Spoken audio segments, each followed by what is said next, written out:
بخاری شریف میں قبیلہ غامدیہ کی اس عورت کا تذکرہ موجود ہے جو خود آئی تھی، کوئی گرفتار کر کے نہیں لایا تھا، از خود آئی۔ احساس پیدا ہو گیا نا گناہ کا۔ یہاں بہت ساری غلطیاں کر کے بھی لوگ جب اپنی بات کرتے ہیں تو کہتے ہیں کبھی یاد تو نہیں کسی کے ساتھ زیادتی کی ہو، یاد تو نہیں کبھی کسی کا، بھئی آپ نے اتنے بڑے ولی ہونے کا دعویٰ کر دیے۔ انسان تو انسان رہتا ہے۔ بڑے بڑے لوگ کہہ گئے کہ یا اللہ اگر انجانے میں بھی بھول گئے ہیں تو ہم سے درگزر فرما، لیکن جب ہم تیار ہی نہیں ماننے کو۔ حضرت انس بن مالک کہتے ہیں وہ خاتون آئی، کوئی پکڑ کے نہیں لایا، کسی 14 دنوں کے ریمانڈ پہ نہیں اسے منوایا گیا، اسے وہ خود بخود آئی اور کریم محبوب علیہ السلام کے سامنے جب وہ کھڑی ہوئی تو اتنے درد سے میں نے کم لوگ روتے دیکھے ہیں جس درد سے وہ روئی۔ عرض کرنے لگی حضور میں غلطی کر بیٹھی ہوں، مجھ سے زنا ہو گیا، مجھے پاک کر دے۔ تو محبوب کریم علیہ السلام نے فرمایا تو کیسے ثابت کرے گی تو نے گناہ کیے؟ یعنی مجرم کو ثابت کرنا پڑ رہا ہے کہ میں گناہ گار۔ یہ وہ کمال ہے کہ انسانوں کو احساس ہونے لگے کہ یہاں ہم غلط ہیں۔ جب اعتراف جرم ہوتا ہے، جب بیماری کی تشخیص ہوتی ہے تو پھر اس کا علاج بھی ہو جاتا ہے۔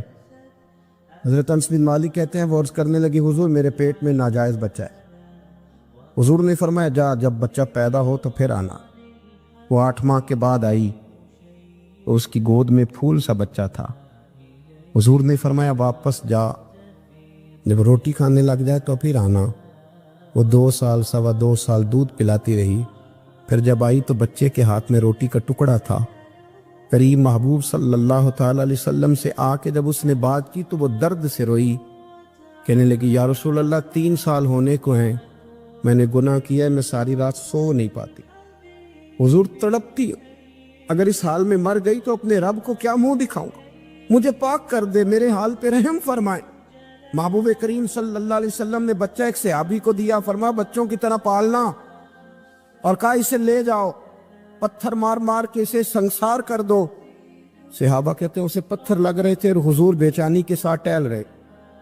آ کے خبر دی حضور وہ تو وصال کر گئی، انتقال ہو گیا۔ فرمایا یہاں تک تو بات اس کی تھی۔ حضرت انس بن مالک کہتے اب محبوب کریم نے صحابیات سے فرمایا اسے غسل دو، کفن پہناؤ، جنازہ تیار ہو جائے تو مجھے خبر کرنا۔ حضرت انس بن مالک کہتے ہیں غسل ہوا، کفن ہوا، جنازہ تیار ہوا تو حیران ہم تب ہوئے جب میرے محبوب نے فرمایا صفے بناؤ، میں خود جنازہ پڑھاؤں گا، میں خود جنازہ پڑھاؤں۔ اور سرکار نے جنازہ پڑھایا تو ایک شخص کی زبان سے نکلا حضور اس ملعون کا معاذ اللہ جنازہ جس نے ناجائز بچہ جنا، اس کے لیے آپ دعا کر رہے ہیں، جنازہ پڑھا۔ حضور فرمانے لگے خاموش ہو جاؤ، تم نے گناہ دیکھا ہے اس کا احساس نہیں دیکھا، تم نے غلطی دیکھی ہے لیکن اس کی توبہ کا انداز نہیں دیکھا۔ اور صاحب کنز العمال نے یہ لفظ نقل کیے ہیں کہ کریم محبوب فرمانے لگے اس نے تو ایسی شاندار توبہ کی ہے کہ اگر میں اپنی ساری امت میں بانٹ دوں تو اللہ سب کی مغفرت فرما دے گا۔ احساس جب پیدا ہو جاتا ہے نا اپنے دل کے اندر کہ یہاں میں غلط ہوں، ان العبد اذا اعترف ثم تاب تاب اللہ علیہ او کما قال نبی صلی اللہ علیہ وسلم، رواہ مشکات۔ حضور نے فرمایا جب کوئی بندہ کہتا ہے نا اللہ میں بھول گیا تھا، اور پھر وہ توبہ کرتا ہے تو رب اس کی توبہ کو فوراً ہی قبول فرما لیتا ہے۔ حضرت عبداللہ بن حذافہ جہاد کر رہے تھے، روم کے عیسائیوں نے گرفتار کر لیا، 1000 آدمی نے مل کے پکڑا، گرفتار نہیں ہوتے تھے صحابی، 1000 آدمی نے گھیرا ڈالا، گرفتار کر کے لے گئے۔ اور جب بادشاہ کے سامنے گئے تو وزیر کہنے لگا بادشاہ بندہ بڑے کام کا ہے، اگر ہمارے قابو آ گیا تو فائدہ دے گا، صحابی ہیں حضرت عبداللہ بن حذافہ، حضرت فاروق اعظم کا زمانہ ہے، اگر قابو آ گیا تو فائدہ دے گا۔ بادشاہ کہنے لگا کیوں، کیا خوبی ہے؟ کہنے لگے ہم 1000 آدمی تھے، یہ اکیلا قابو نہیں آ رہا تھا، 1000 آدمی تھے، اگر ہماری فوج میں شامل ہو گیا تو بہت بڑا جرنیل ملے گا۔ بادشاہ کہنے لگا کوئی مسئلہ نہیں، 2-3 چیزیں ہوتی ہیں بندے کو خریدنے کے لیے، خرید لیتے۔